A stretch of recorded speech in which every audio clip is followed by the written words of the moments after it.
A cruise ship fails a CDC inspection. A passenger goes overboard again. And a big brawl at Royal Caribbean's private island. Lots to talk about. Let's get to it.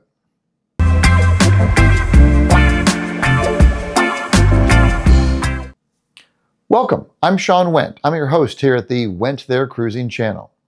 Today is cruise news for Thursday, August the 7th, 2025. The first big story today comes out of Villa Vie Odyssey. If you remember this is the residential cruise line that launched last year, and there was some delays in getting that started. There was concern whether or not it would ever sail, but it did. Well, on July the 9th, it was inspected at a U.S. port, and it failed its CDC inspection. A passing score for a cruise ship is an 85, and the Villa Vie Odyssey scored an 81. So obviously not passing, but that 81 is also the lowest score that any cruise ship has had this year in 2025. That's concerning. There was over 40 violations reported, some of them more minor, dealing with like menu issues, but the concerning ones, the big one has to do with the potable water. So the way some things were plumbed and concerns about low chlorine levels and was the water even suitable to drink. Obviously, that's a very concerning one. But in addition to that, there were some reported refrigeration issues on board. There was concern that some refrigerators on board were not sufficiently cold, so they were not keeping food at temperatures to prevent bacteria growth. So really kind of nasty all around. But the Villa Vie Odyssey is a 30-year-old cruise ship. So it brings up the question, how old is too old for a cruise ship? Would you be comfortable sailing on a 30-year-old ship? At a certain point, things are just getting old. And, we reported the story last week of the Celebrity Constellation that was adrift for multiple hours as a result of a power loss. That's an older ship as well. But even stories out of Disney, the Disney Magic, which is now a 27-year-old cruise ship, reportedly having some plumbing issues in the last year. So as ships get older, it does get harder to maintain operations. And so do you give consideration to the age of a cruise ship before you book it? In this case, this is the residential cruise ship, and I think I would definitely give consideration to the age of the cruise ship before I bought a room on board. But it's certainly something to consider. I mean, obviously newer ships can have problems as well, but yeah, I think at a certain point, these ships do age out. The second story today, Princess Cruises is doubling down on Japan. So they were in the process of releasing the 2027 schedules, and previously they've sailed one ship, the Diamond Princess, out of Japan. But for 2027, they are doubling down, and they're going to also add the Sapphire Princess to the Japan schedule. And they're extending the cruise season there in Japan. So it'll actually run from between February 2027 up to December of 2027. So they've added a couple months on either end. And between the two ships, a total of 78 itineraries will sail out of the Tokyo area. So pretty cool. Have you been to Japan on a cruise ship? I have not. It is high on my list. I'd like to get there in the next couple of years.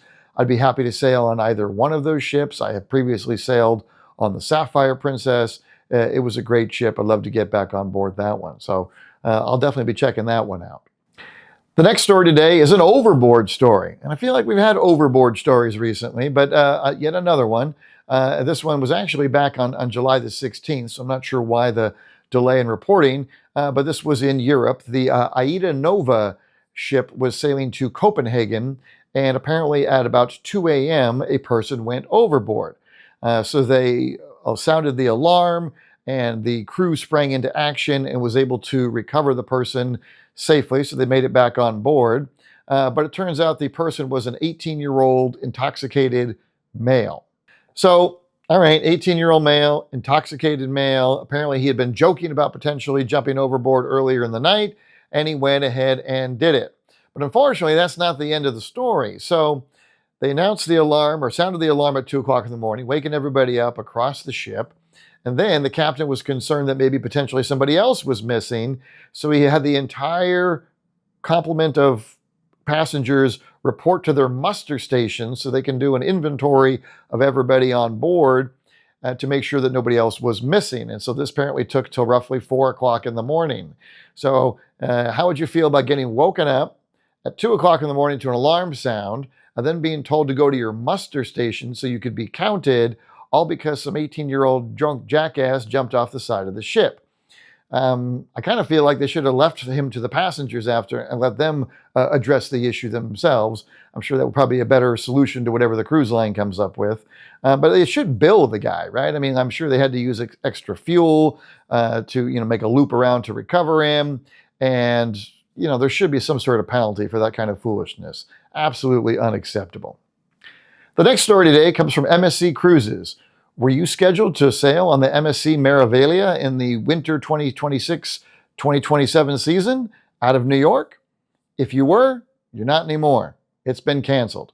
So MSC has decided to redeploy the Maravelia, and I'm not certain where yet. I don't think they've announced that. But all the whole season that was scheduled between winter 2026 into 2027 has been canceled. So a number of sailings there. But those are not going to occur anymore. So passengers are being offered some incentives to change their plans and go on a different ship. And apparently it's a decent incentive. I had some family that was impacted by this, and they've now switched to a MSC World America out of Miami. And apparently with the credit from the other one, it made that a pretty more lucrative deal to do. So good for MSC for offering the compensation. It's still got to be disappointing, though. You were looking to sailing out of New York, going out past the Statue of Liberty, and now that's not going to happen. So you have to find another option if you want to go out of New York, because MSC is not planning on going there for the 2026-27 season. And the last story today comes out of Perfect Day at Coco Cay, Royal Caribbean's island in the Bahamas. And apparently last Sunday on the 3rd, it was not quite perfect. So it's been reported that there was a brawl in the Oasis Lagoon, about 12 people involved in this. Security had to break this up. And apparently they had to close the Oasis Lagoon for several hours after. I'm presuming that's cleaning, maybe blood or bodily fluids or whatever in the water after. So they had to clean that up. And people were not able to go into the Oasis Lagoon. But yet, here's yet another story. So we've seen several stories recently about, violence involved in cruising. And we had the stabbing on the Icon of the Seas last week. And now this big fight here, but not on Carnival, right? And so, Carnival's the one that typically gets the bad reputation for having these kind of things occur, but not in this case. So here it's Royal Caribbean. So it can happen really on any line. It does not tend to happen as much on some of the more higher end lines. So maybe those cruises tend to attract a bit older people, and most of this kind of foolishness fighting stuff tends to be younger drunk people. And so the older crowd on some of the more high end ships, they don't tend to engage in some of that kind of foolishness. So maybe that's a reason to step up and go to a higher end cruise line. But certainly things can happen on those ships as well. But the question comes up, what do they do with these people? So I guess in this case, it's possible that they may face charges from the Bahamian officials. Probably not likely. I guess it depends on injury severity, which they have not announced. But okay, maybe they get banned from Royal Caribbean. Well, nothing stops them now from going on Carnival next month or MSC or any other line. And so there's this thought out there that maybe these cruise lines should share these banishment lists and honor each other's lists. And that way there would be a more tangible penalty for the people that engage in that type of behavior. And there should be a penalty, right? I mean, it ruins everybody's vacation, and it really, really damages the cruise line's reputation. There are absolutely people that will not sail on Carnival because of that reputation. And, now with some more incidents on Royal Caribbean, I'm sure some people are probably given that some consideration. So what should the cruise lines do to ensure this kind of stuff does not happen?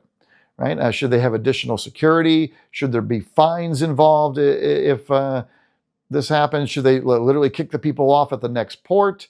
What is the solution to this? What should they do to discourage this type of activity? Love to hear your thoughts in the comments below about what you think should happen to the people that engage in this type of stuff.